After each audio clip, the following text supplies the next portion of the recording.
check on that. Still got the red. Blinkers on now to go west.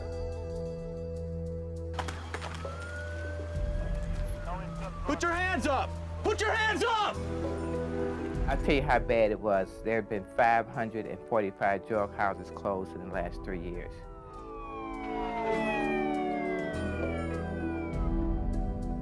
We had more homicides, more robberies, more shootings.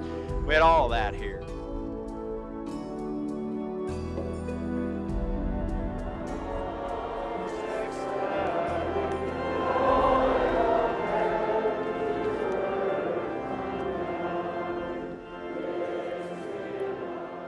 We had to do something for our 50th anniversary for our church, and we had a minister who said to 3 women, plan it. And we brought a map in of Kansas City, Missouri. We want to be out and doing God's work. And we just took a magic marker and moved it around on the map and came up with Ivanhoe. Some bright person said to us, you need to drive it, you need to walk it, you need to know every little bit about it, and then meet with the residents. For 6 months we've met.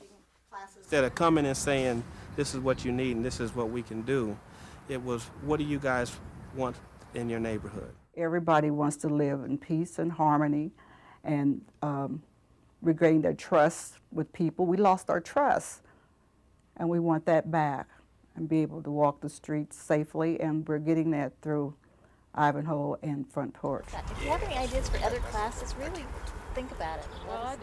The mission of the Front Porch Alliance is to work with the residents of Ivanhoe and make this a more livable neighborhood. Reported suspicious party at 1900 Main. We found out it's almost impossible to live with drug houses on your block. The Ivanhoe Neighborhood Council was reinvigorated by a man named Alan Young. Alan decided, with his family that they would get together with some of the other folks on their block and that they would take back their street. At that time, they had 6 crack houses on their block. Within 6 months, they had managed to shut all those down almost overnight. My wife and I decided no matter what, if something bad happened to us or whatever, we were going to do whatever we could do to make this neighborhood better. We prayed that the church, God would send a church. As all the prayers that we've prayed to this point have been answered, that one has been answered by the Village Church, which has sponsored Front Porch Alliance. Katie was cleaning up alley back by there, and it was just... When, in particular, Front Porch Alliance and Village Presbyterian, came into the neighborhood, we had heard plenty of irrational exuberance, where people would come in and say, oh, well, we're going to do all these great things. There's this great white hope from the suburbs. And nobody's hearing that because we've heard it too many times. But what they did is they came out and they did the small thing that they said they would do. And then the next week, they did the small thing that they said they would do.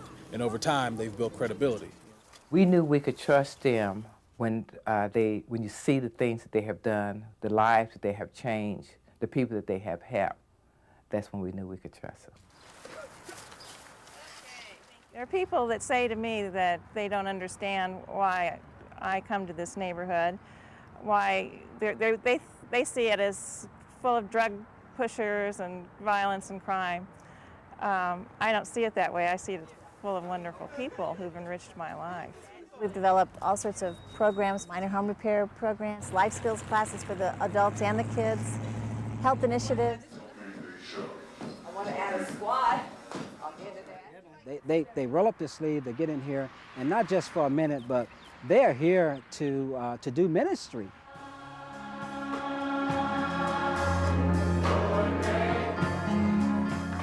When you look around and see the things that had happened, God had to be in the picture.